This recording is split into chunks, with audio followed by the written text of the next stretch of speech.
নমস্কাৰ one nation one election অৰ্থাৎ এক দেশ এক নিৰ্বাচন কিয় ভাৰতৰ প্ৰেক্ষাপটত ইতিবাচক বুলি ভবা হৈছে ভাৰতৰ সৰ্বমুঠ ৰাজহৰ 20% প্ৰত্যেক বছৰে খৰচ কৰিবলগীয়া হয় নিৰ্বাচন অনুষ্ঠিত কৰাৰ নামত য'ত প্ৰাৰ্থীয়ে খৰচ কৰা ধন বা ৰাজনৈতিক দলে খৰচ কৰা ধন অন্তৰ্ভুক্ত হৈ থকা নাই যদি প্ৰাৰ্থী আৰু ৰাজনৈতিক দল তথা চৰকাৰে খৰচ কৰা ধন একলগ কৰা হয় তেতিয়াহ'লে প্ৰত্যেক বছৰে ভাৰতত নিৰ্বাচনৰ নামত খৰচ হয় প্ৰায় 35%। দ্বিতীয়তে যেতিয়াই নিৰ্বাচনী আয়োগে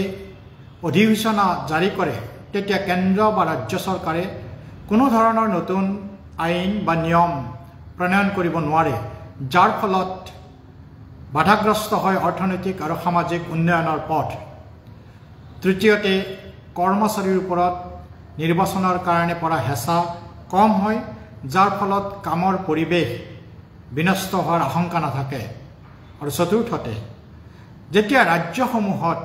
নিৰ্বাচন অনুষ্ঠিত হয় তেতিয়া যাতায়াত বা পৰিবহণৰ দোহাই দি বহু সময়ত আৰ্টিফিচিয়েল স্কেয়াৰচিটি অৰ্থাৎ কৃত্ৰিম নাটনি দেখুৱাই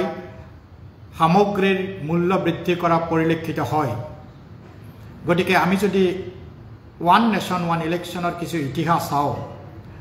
ভাৰতত 1967 চনলৈকে একেলগে অনুষ্ঠিত হৈছিল কেন্দ্ৰ আৰু ৰাজ্যৰ নিৰ্বাচন। 67ৰ পিছত এই প্ৰথা যদিও বন্ধ হয় বহু বছৰৰ বিৰতিৰ পিছত 1999 চনত সেই সময়ত অটল বিহাৰী বাজপেয়ী নেতৃত্বাধীন চৰকাৰৰ সময়ত উপ প্ৰধানমন্ত্ৰী LK আদৱানীয়ে সংসদত উত্থাপন কৰিছিল এক দেশ এক নিৰ্বাচনৰ প্ৰসংগ। 2017 চনত প্ৰধানমন্ত্ৰী নৰেন্দ্ৰ মোদী ডাঙৰীয়াই ভাৰতৰ নিৰ্বাচনী আয়োগক অনুৰোধ কৰিছিল এক দেশ এক নিৰ্বাচনৰ ওপৰত এক লিখিত প্ৰতিবেদন দাখিল কৰাৰ বাবে আৰু এই প্ৰতিবেদনৰ ইতিবাচক দিশৰ ওপৰত লক্ষ্য ৰাখি 2023 চনৰ 2 ছেপ্টেম্বৰত ভাৰতৰ প্ৰাক্তন ৰাষ্ট্ৰপতি ৰামনাথ কোবিন্দৰ অধ্যক্ষ হিচাপে লৈ 8জনীয়া এক উচ্চস্তৰীয় কমিটি গঠন কৰা হয়। বিভিন্ন এক দেশ এক নিৰ্বাচনৰ বিষয়ৰ ওপৰত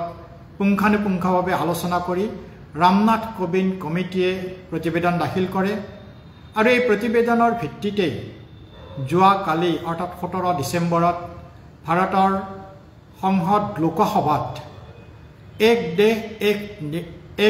এক নিৰ্বাচন বিধেয়কখন গৃহীত হয় আৰু এই বিধেয়কখন এতিয়া JPC অৰ্থাৎ জইণ্ট পাৰ্লিয়ামেণ্টাৰী কমিটিলৈকে পঠোৱা হৈছে যাতে ভাৰতৰ বিভিন্ন ৰাজ্য অনুষ্ঠান প্ৰতিষ্ঠান বিভিন্ন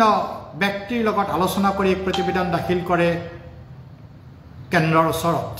আৰু সেই প্ৰতিবেদনৰ ওপৰত ভিত্তি কৰি হয়তো 2/3 ভোটত লোকসভা আৰু ৰাজ্যসভাৰ প্ৰতিবেদনৰ ভিত্তিত এক দেশ এক নিৰ্বাচন বিধেয়ক আইনলৈকে উত্তৰণ হ'ব। কিন্তু যদি আমি আন্তঃৰাষ্ট্ৰীয় প্ৰেক্ষাপটত চাওঁ আন্তঃৰাষ্ট্ৰীয় প্ৰেক্ষাপটত দক্ষিণ Africa Indonesia Sweden Japan Germany Belgium এই সকলোবোৰ ৰাষ্ট্ৰতে এক দেশ এক নিৰ্বাচনৰ ভিত্তিত নিৰ্বাচন অনুষ্ঠিত হৈ আছে। ভাৰতৰ জনসাধাৰণৰ কৰৰ ধনেৰে নিৰ্বাচনৰ নামত এক বৃহৎ ধন খৰচ কৰাৰ বিকল্প হিচাপে এক দেশ এক নিৰ্বাচন সময়ৰ দাবী এক পৰিৱৰ্তন অনাৰ হয়তো তাৰ বাবে আমি সকলোৱে কিছু সময় অপেক্ষা কৰিব লাগিব সংসদত বিধেয়কখন আইনলৈকে